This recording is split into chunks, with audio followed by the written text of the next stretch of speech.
Okay, so I want to show you guys a little bit about how chapel setup works, some things that you may or may not know, and we're going to start all the way from keys. Now in the gym here, if chapel continues to happen in the gym, we need a 3 key to open up the gym outside doors, and the 3 key also opens up this closet. So we're on the far end where chapel kind of starts. This is a 3 key and we're going to open it up. And just open this door here. And then this one, if you've never used this door, there's a little latch up here. So we're going to flick that up and then this door will open as well. So every time that I come into this room, it looks a little bit different. And the lights, one of the lights is off in here. So we're going to make sure that we clear out the space that we need to get things out of the closet. One of the lights is out. So let's get a couple more keys here going before we do too much. So there is a little master lock key. This is what it looks like. I don't know if you can see that. Okay, so this master lock key is going to open up this cage here. And then over, there's a little tiny silver key that's associated with the Yoakum room. And actually, there's 2 of these keys that look little tiny and silver. And one of those opens up this side here. So this should be locked. Hopefully it is. And if you come in here and turn this, this thing's going to open up. Now, I don't know what this is. We're just going to move that and this. But there's a cart, and ideally this cart is sitting right in front of this wire cage door. So we need this to get out here, and we just use that to put a computer on. I always take this cart and I set the power cord away from the person who's running it because it's annoying to have your hand there. So we'll look at that in a second. But in here, this is where that master lock key is going to come in. So I grab this master lock key and I open up this master lock, and then I want to show you how this stuff is packed in here in the cage. So first off, right at the very beginning, there's this cart which has a lot of our equipment on it. The antennas should be pointing away from the wall, which is the ideal situation. So that's the very first thing in here. And we're going to take this out. We're going to shove it just out in the gym for a second. We'll come and grab it again in a minute.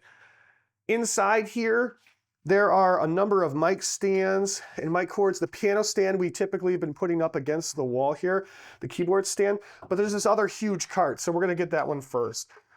This cart has to go all the way against the wall, and this thing gets turned. I'll show you when we're tearing it down. You also notice that there's these hanging areas for a couple power cords. That can get caught on some stuff, so just be careful. So we want the handle to be facing us, so when we put it in, we push it in. On the way out, we pull it. I have a hand on the top of this, the speakers and then the cable here. So we're just going to pull this out too, and we'll get this where it needs to go. In this room, everything else that we can see, we've got a couple of choir mics. All these are shoved up against the wall. Some choir mic stands. We're going to need these today. You don't need them every single time. We've got the keyboard stand right here. We've got, this other stand. And then there's a number of music stands, mic stands, and guitar stands. And then this one here, this blade, is for the antenna system. So that's all we're going to look at for a second. And then I'll show you when we're hooking some things up what we're going to do. All right, so let's talk about a couple room-related things right off the bat. Let's come back in here. So on this wall, you're going to find a couple of important things. First off, this is the light controller, and if we touch it, you'll see some scenes available. We're going to turn this to chapel, and it will dim the lights and get rid of the lights overhead. It's also possible on this controller, if you go over to the side, you'll see the overall control for how bright the scene is. And then also you can turn on or off or dim a certain spot. So you'll see the ends is off. So you can adjust those things. It's very hard to slide these things. They don't really work quite right. Right here, this little button that says up and down and stop, that's for the screen, for the projector. You can just hit the button once and it'll come all the way down. And it's already down right now, so that's okay. And then here you're going to notice there's an HDMI cable that sticks out. So we actually do need this one here in the other room. So it should have been kind of coiled a little bit more, but we're going to take it. It's plugged into what says HDMI 1 right here. But on the remote control, it's actually not HDMI 1 at all. It's HD base T. I have a little label on this thing. That's how you get to this input. Now, over here, we have a drawer in the bottom of this, and that is where the projector remote is. So we're going to get that out here for a second. And you might see this cable here. Originally, I hung up this little 3M thing for holding onto a different cable, but people have started to use it for that. This controller, this weird jack here, plugs into the side of the bleachers. And if you want the bleachers to come out, you plug this thing into the thing that says out, and you press this button, and then it'll come out. And if you need it to go back in, you have to take this cord out and put it in the in, press the button, and it'll take them in. Right now the bleachers are out, so we don't need to do that. Sometimes this cord is other places. It just depends. Recently it seems like it's been pretty good about being here, but in the past it used to be back in the closet, exactly opposite us over there at times in that white closet. I don't know if you can see that from here. So there's a couple things there. We're going to put this cable over by our cart, and it'll be ready for a computer in the future. Right here, and I don't know, these didn't always exist, but these have always existed. These little guys, and there's two of them, you can only use one at a time. These are remote controls for the basketball hoops. If you look around, go ahead and pan for a second, you're going to see that the hoops are actually up right now, except for this one, and that's a problem. So the order that they're in is a little bit weird. So there, over at that corner, that's number 1. 2 is the main hoop on the other end, which I don't actually put that one up most of the time because nobody is taller than it or has to look through it. 3, 4, this other main hoop is 5. So here I have to go left and right on this controller until I see 5, and then I'm going to hold the up button, and you'll see it starts to get itself up. So while we're doing that, we're going to come over here, and Jacob, let's come get ready for this thing. We're starting to get things in place. It's always best to get things in place before you put any cables and stuff down. There's a whole video about how to use this particular thing. We've already got it out around center court, but that could change in the future. And you got to have the pins up so that this little extender comes up, because that's what we need to meet the speaker. So go ahead, Jacob, and grab this speaker. We're going to grab one of the big ones. Can you show the bottom of it for a second? There's 2 holes on this one. One of them tips the speaker, and one of them makes it straight. So we're going to go on the straight one, and I'll help you get that organized here. Okay, and that one goes on there like that. And that's going to be pointing in the direction that we need it to go. So on the speaker itself, we're going to end up taking an output from the back of the cable over there into this one that says mic line. I've got it set up to +3. You may change that, and this switch is down on line. If you're ever taking it from a mixer, you want it on the line. It's on off here and off here. If you have too much low end, you can flick this up to one of the other settings if you want. So we want that one on. If you're ever running 2 of these speakers and they're carrying the same signal, you can go out of this thing with an XLR into the input of another one. On that second speaker, you want that set to 0 and not to +3, otherwise the volume will be different. But we're going to end up running a long extension cord to this, powering this thing on, and then we'll open up this jack right here. This is a assisted speaker lift, so we'll show you that in a little minute. So go ahead and we'll stop here at this point.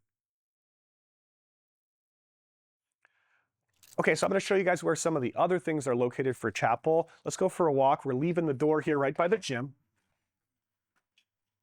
and then we're coming this way, leaving and going to the right past the water fountain, past athletic training, to stairwell 106, S106, where it says stairs. Right now, and we maybe in the future they're not going to stay here, but right now our music stands are in here. So right here we've got this music stand cart.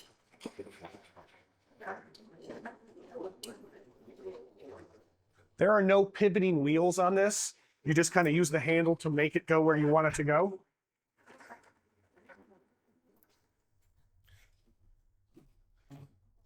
So this is a 3 key as well for this door, but on some of these doors, if you look at this little thing on the bottom here, this is a latch for that. If you push it open, it'll lock into there for a second. So these music stands currently are in there. In the future, maybe there's some other space where they're going to be. We're going to continue this way. We're heading to the Yoakum closet, or the auxiliary entrance, if you will. We need this 6 key. 6 key is going to open the door here. And inside of this room is where you might find the electric drum set on a cart, which I've shown a video about how to take down this thing. This is a 6 key as well. There's a video about that. And this cart right here. And this cart normally has these 2 bins right on top of it. I think Drama's been using it for stuff. So we're going to wheel this thing in, and I'll show you what's in it in a minute. So we're going to talk about this cart for a second. First off, you need to know that there's a power strip down here on the bottom, and it's just kind of coiled up. It's loose. We need that one to be plugged in, so we want to go into one of the outlets here. I have no idea how much power these outlets can handle. There's not that many of them around the gym. But there's a switch on there, and if it's already on, it might turn on the whole rack right here, including, let me give you a tour of what's on this thing. There's a power amp down here at the bottom. We use that to power up the choir monitors. This is the mixer and the Wi-Fi that's necessary for us to hook up to an iPad, which we'll show you in a little bit. Actually, there's a whole video about connecting an iPad. The iPad's up in the Yokum room at the moment. Any iPad that you get onto this network, which, as a reminder, the name of the network and the password are on the bottom of it. There's a whole video about how to hook that up. And this is all wireless microphone receivers and in-ear monitor stuff. Watch your feet here on the back to see what this looks like. There's a port right here, this little Ethernet jack, and that's for connecting it into the system of the Yokum, because this is actually from the Yokum, and we moved it when Chapel moved back into here. This is the back end of the microphones and the in-ear monitors. The mics are down there, the in-ear monitors. There's some antenna distribution stuff. This little jack right here is where we're going to plug in the fin that will send the signal to the in-ear monitors, and these two rabbit ears are picking up the wireless microphones. All of those come by cable down to here. It's a little weird with the way that it's routed, actually, so let me talk about that. So you'll see these colorful guys. If you look right in here, you can probably tell that there's a red and an orange. So 1 and 2, anytime you've got a pair of things, number 1 will always plug into something that's left if there's not a number. So 1 goes to left, or the first number goes to left, and the second number goes to right. So on the back of this, because we're looking at it from the back and not the front, the first unit isn't the one over here. The first unit is the one over here at the top. And because of the way that they've got the left and the right signal, the first signal is actually the one on the left to our eyes. So it goes 1, 2, or red, orange on the top. Then it goes yellow, green. Then it goes blue, purple, and then these other ones are separate cables. So we have 8 inputs. Those come all the way down here via a cable, and they're plugged in right now to the auxiliary. It's actually going that direction. So it's coming from the auxiliary outs. So red, orange, yellow, green, it's 1 through 6. And then these 2 extra ones are coming out of number 5 and number 6 here. Those go to 7 and 8 up top. That's a little bit confusing. Down at the bottom, we've got the power amp. There's 2 different channels. They're plugged in right here, but just because they're plugged into the physical outputs, I've got 1 and 2 that go into 1 and 2 here, but they're actually carrying a different signal on the board. It's like 7 and 8 are the actual buses. But we plug in to channel 1 right here. We have a signal. We can daisy chain up to 2 monitors per signal. So we use channel 1 for the choir, so that's where we plug that in. Let's take a look at this. We got the keyboard stand here. We're going to grab the keyboard in a minute. I've got a video about that keyboard stand somewhere else.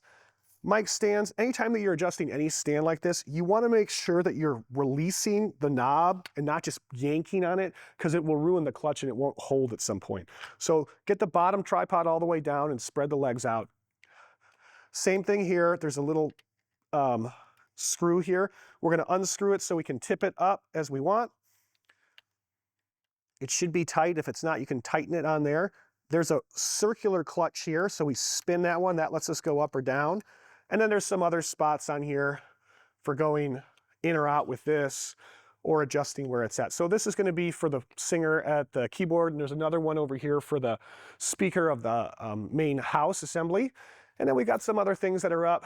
The blade for the in-ear monitors is over here, so we have to run a cable. I'll show you which cable to do that when we start doing the cabling section. That's kind of pointing this direction, but we take it a little bit further away from the house so it doesn't interfere with the microphone signal that's coming in. We got 2 monitor wedges here. We're going to hook those up with the cable as well. And some choir mics. Let's look at these ones for a second. These choir mics, we're going to unscrew this. That's the circular clutch as well, and we'll lift that up pretty darn high. And then we can adjust it as we need to. We'll look at the choir mics in a second. So we're here at the cart, and I just want to show you how this works. There's a silver key. It's actually looks very much like the one that we used to open up that thing in there, the cabinet in this room. So this key opens up both the drawer here, which this isn't always locked because there's a magnet on it. On this side, there's a power cord here that has outlets spread apart every 6 feet. So we'll plug this in on one end and snake it around so everything has power, the electric drums, the keyboard, the guitars, whatever else needs power. But if you only need one thing, we might get a different cable, which is what we're going to do today because we have a simpler setup. Down at the bottom here, there's this, there's a special cable and this box. This is a Dante box for a different system. If you guys end up with an Allen and Heath board in here, this might be useful here. Otherwise, it's only really going to be using the Yoakum. The key to open up this one's over on the side. It's a bar, and so when you open it, all the drawers unlock. If you're having problems, try to push them all the way in, and that will help. They're labeled at the top. It says wireless mics and in-ear monitors. So up here at the top, you're going to see 17, 18, 19, 20, 21, probably 5 mics that are in here. And these are the mics that we end up using for everybody in this spot. Also, the in-ear monitors are in here. All these require batteries. The batteries for the mics, you open them up like this. There's a little drawer here, and these batteries are all the same for these. There's a little notch on the top. If you push the other end away from the notch down on the springs and then click it down, click this drawer closed. Now this one has a fresh battery. There's a simple switch here to turn it on, and that will be everything you need to do. I'm going to show you how to pair this with things on the other end. So there's also 8 in-ear monitors here. Same kind of thing, open it up, take a battery, plug it in, shove it toward the springs, and close that. At the very end, in addition to the 8 that are here, I actually have 2 body pack style mics, and today I heard we have an acoustic guitar. So there's one of them that has a 1/4 inch end on it. So this one's not an in-ear monitor, this one's actually a microphone. So the same thing happens here. We're going to put a battery in, and we're going to click that shut. So that's in the top drawer.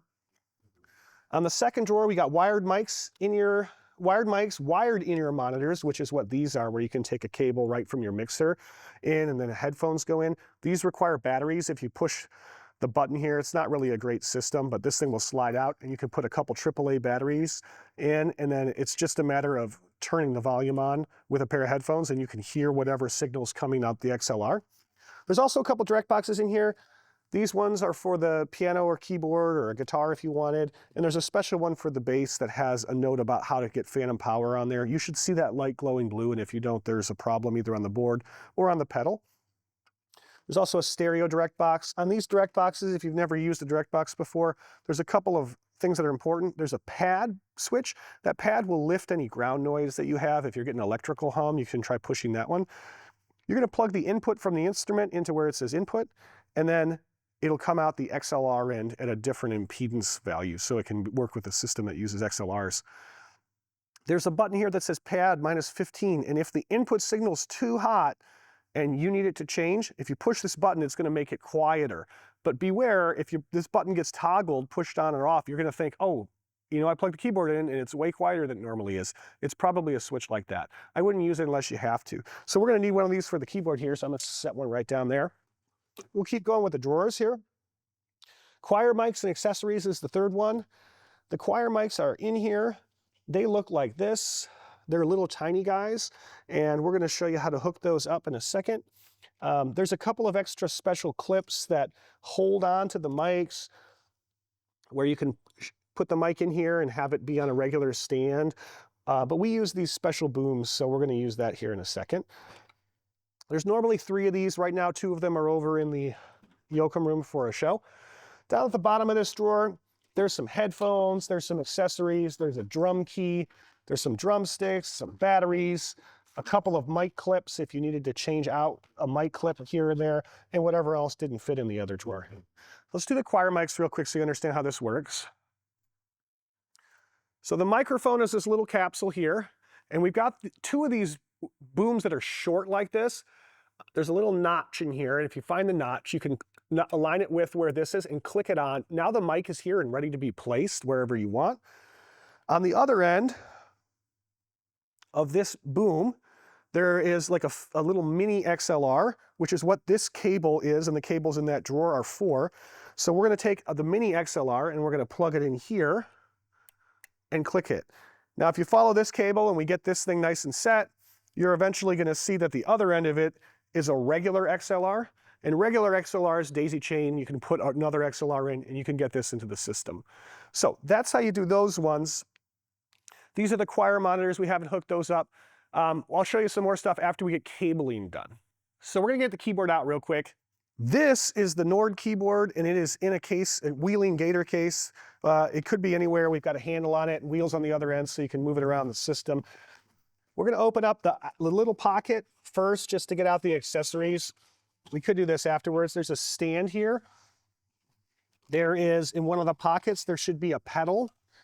And then there also needs to be a power cord. This is a standard power cord that you find on lots of things, so any of those types of power cords will work.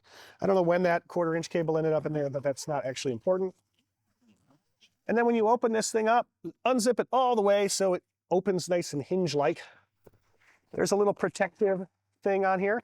And here's the Nord. So Jacob, give me a hand. We're gonna pick this up. It's like 35 pounds. We're gonna stick it here and then go grab that keyboard stand. We're trying to center it. They set it up so that there's nothing too important here. So there's pins for this stand, and we're just gonna click it into the sides there. Now those pins are there. The power cord, we gotta get this hooked up to the wall here eventually, so we're just gonna take an extension cord and plug it in. That simply plugs in over here on this side, and the power button is nearby it. And then this is the pedal. And with any of these pedals, you always want a pedal on a keyboard to go into the thing that says damper, if it says damper, or sustain. So on the back, it says sustain on this one. We're gonna plug into there. We'll look on the cabling video, but we're gonna come out of the output number 1 on this in a second. So we're gonna get everything patched up, and then we're gonna talk about how the cabling works. Okay, so come on over here. One more thing for Chapel that's important. On this stand right here, we're in the Yoakum room up at the tech booth. There's a stand here, and there's different ports for charging iPads. We're still using old iPads, which is fine for the X32. So after we're done with these things, we have to get these plugged in, and it'll charge. This one says 99% charge, so we're gonna take this down to control the system. And then in the second drawer on these, you're gonna see a whole bunch of batteries. If there's a green light on them, they're charged. So I'm gonna pull out, today I'll pull out 10 additional batteries and put them in my back pocket. We're gonna take these down so we have enough for the in-ear microphones and body packs that are necessary to run Chapel. All right, so let's go over, we've kind of patched things up. You always wanna get things in place before you start running wires to things, because otherwise it's just a mess. So we've got things patched up, and I'm gonna talk you through the way that it works here. First off, the top row of inputs, which go from right to left, because we're looking at the back of it, that can be whatever, depending on the scene or the way that you're doing things, it can change. I'll tell you what it is right now. Number 1 is the piano. We use 2 for electric guitar. It's not currently plugged in. Number 3 and 4 are currently for choir mics, and you can see these red lights that indicates phantom power is on. Input 5 is an extra instrument mic, which we sometimes use for, it can be for whatever, but for flute or saxophone or something like that. Number 6 is the bass. Number 7 is a mic for the cajon. Number 8 is a mic that goes out over here to a direct box. This is a different direct box that sits on this cart. We always go into the left side, and then we're coming out of a 1/4-inch, 1/8-inch jack that'll plug into a computer, so we can get that. Now, over here, when we're talking about number 1, we've got the XLR cable coming out of the direct box, and we have a 1/4-inch cable that leaves out of output number 1 on the Nord. Output number 1, you see this here? And it goes into the input there. Now let's talk about the Nord just for a second. So once it's powered on, you got a lot of different options in here. This knob right in the center will switch between presets real fast.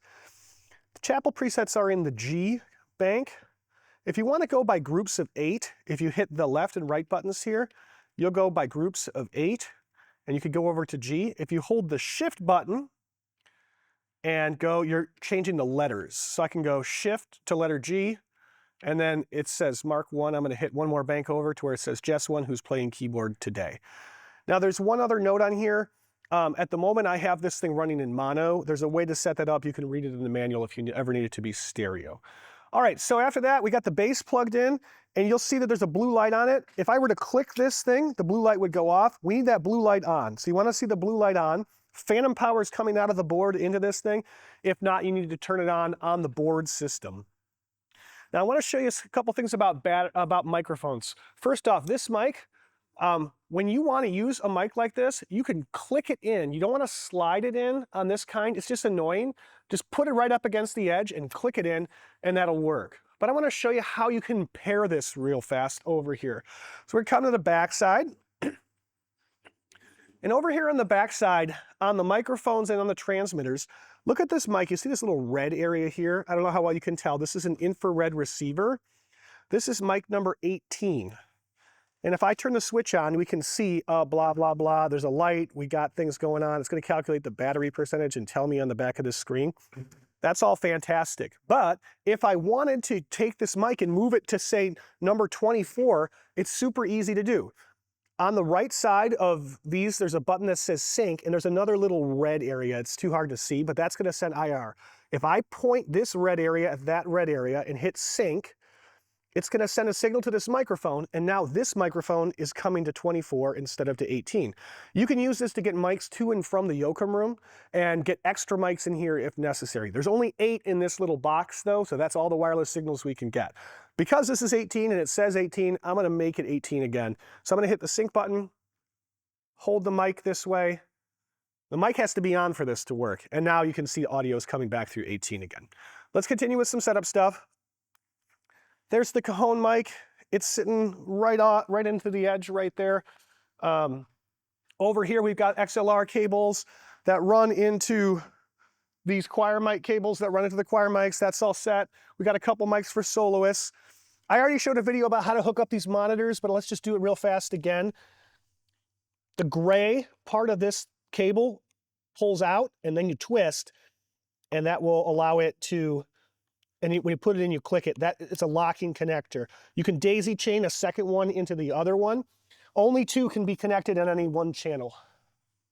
Over here, we've got a speaker mic. Over here, we've got, coming out of the board, we've got a mic coming from an output here. I'm going to use this handle now. So this is a pocket. Watch this. I'm going to open this up.